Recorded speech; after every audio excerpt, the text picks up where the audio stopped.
দাঁড়ান সভাপতি সাহেব। কি হলো ইমাম সাহেব, আমাকে যে দাঁড় করালেন? সভাপতি সাহেব বলছিলাম আমার বেতনটা কি দেবেন?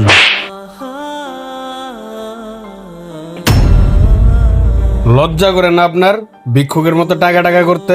সভাপতি সাহেব এটা তো ভিক্ষা না, এটা তো আমার হক। আপনারা 4 মাস থেকে আমাকে বেতন দিচ্ছেন না। শুধু টাকা নেওয়া কি আপনার হক? এই যে মসজিদের ভিতরে কতগুলা ফ্যান অকেজ হয়ে পড়ে রয়েছে, এগুলা কি আপনার হকের ভিতরে পড়ে না? এই দেন মসজিদের সামনে কত ময়লা আবর্জনায় ভরে রয়েছে, এগুলা পরিষ্কার কি আপনার হকের ভিতরে পড়ে না? এই দেখেন, এই যে এই পাশে বাউন্ডারিটা যে ভাঙে রাস্তার ভিতরে গেছে গা, আপনি বলতে পারবেন কোনদিন এগুলো আপনি খেয়াল রাখছেন? এই যে অজুখানাটা দেখেন একবার শ্যাওলা ধরে গেছে, এখানে যদি কোনো মুসল্লি পিছলে খায় পড়ে যায় তাহলে তো একটা দুর্ঘটনা হইব। এগুলা কি দেখে আপনার হকের ভিতরে পড়ে না? শুধু যাই নামাজ আর পাড়ি পিছে আল্লাহ আকবর করলে কি আপনার হক পূরণ হয়ে যাইব? আপনাকে যদি বেতন না দিতাম তাহলে কি আপনি নামাজ পড়তেন না? বেয়াদব কোথাকার, খালি টাকা টাকা টাকা। ইমাম সাহেব, এই মসজিদটি কিন্তু এই এলাকার লোকের, আর এই এলাকার লোকের ভালো মন্দ দেখার দায়িত্ব কিন্তু আপনার। আপনাকে সাফ সাফ বলে দিতেছে, কথাটা মাথায় রেখেন। কালকের থেকে এই 5 তলা মসজিদের সমস্ত রুমের ময়লা আবর্জনা যদি আপনি পরিষ্কার না করেন তাহলে কিন্তু মসজিদ থেকে বের করে দিব, কথাটা মাথায় রেখেন। সভাপতি সাহেব, আমি তো কোনো চোর নই, আমি তো একজন আলেম। আপনাদের কাছে কি আমার একটুও সম্মান নেই? সম্মান? যে ব্যক্তি ঠিকভাবে দায়িত্ব পালন করতে পারে না তার আবার সম্মান?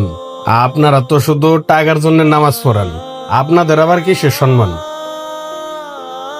এই আমাকে দেখেন, আমরা 5 ওয়াক্ত নামাজ পড়ি না, আমরা তো কারো কাছে টাকা চাই না। আপনিও তো টাকা টাকা করেন কে ফকিরের মতো? বেয়াদব। দাঁড়ান সভাপতি কি সাহেব। ব্যাপার আলমগীর, তুমি আমাকে দাঁড় করালে কেন? সভাপতি সাহেব, আপনি যে ইমাম সাহেবকে থাবর মারলেন, এই কাজটাকে আপনি ঠিক করলেন? আপনি যদি এখন মারা যান তাহলে আপনার জানাজা নামাজ কে পড়াবে? আপনি একজন সভাপতি হইয়া একজন আলিমের সাথে যে ব্যবহার করছেন, তাহলে একবার চিন্তা করে দেখেন সাধারণ জনগণের সাথে কি ব্যবহার করবে। এই মসজিদ পরিষ্কার করার দায়িত্ব কি শুধু এই ইমাম সাহেবের? না, এই মসজিদ পরিষ্কার করার দায়িত্ব আপনার, আমার, আমাদের সবার। আর আপনি এই ইমাম সাহেবের বেতন 4 মাস যাবত দিতেছেন না। এই কাজটা কি আপনি ঠিক করছেন? কিন্তু আমার জানা মতে তো আমাদের মহল্লার সবাই ইমাম সাহেবের বেতন আপনাকে পরিশোধ করে দিছে, তাহলে আপনি কোন ইমাম সাহেবের বেতন পরিশোধ করে দেন নাই? শোনো আলমগীর, 6 তলার কাজটা শেষ হয়ে যাক, আর 5 তলার কিছু টাইলসের কাজ বাকি আছে, সব শেষ হয়ে গেলে তারপরে ইমাম সাহেবের বেতন নিয়মিত দিয়ে দিব। সভাপতি সাহেব, আপনার সকল কথাই ঠিক আছে, কিন্তু আপনি একবার এই ইমাম সাহেবের দিকে তাকিয়ে দেখেন।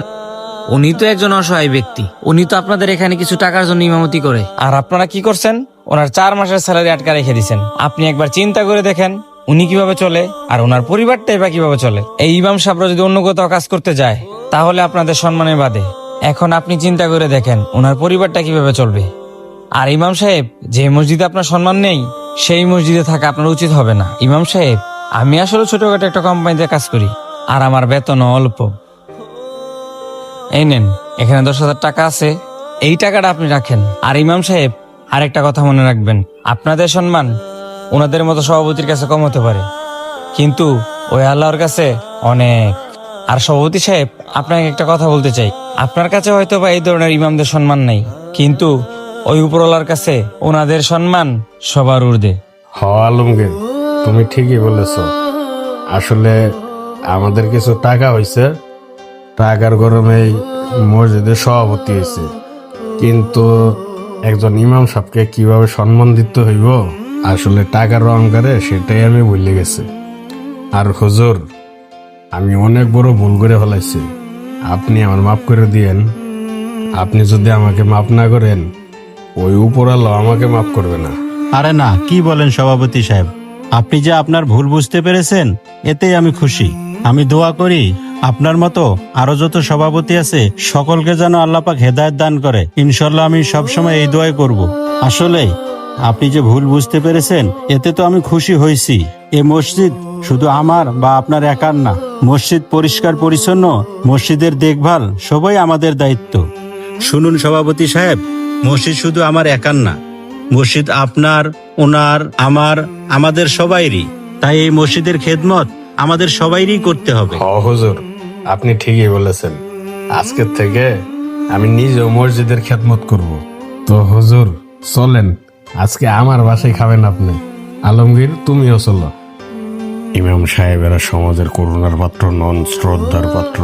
তাদের চোখের জল আল্লাহর আরশ কাঁপিয়ে দেওয়ার জন্য যথেষ্ট। তাই আসুন ইমামদেরকে সম্মান করতে শিখি, তাদের অধিকার ফিরিয়ে দেই। শেষ বিদায়ের দিনে কিন্তু ওনার পিছনে হাত বেঁধে আপনাকে দাঁড়াতে হবে, কথাটা মনে রাখবেন। এই ভিডিওটা যদি একটু ভালো লেগে থাকে অবশ্যই শেয়ার করে ছড়িয়ে দিবেন, যেন কোনো ইমামের সাথে এরকম ঘটনা না ঘটে।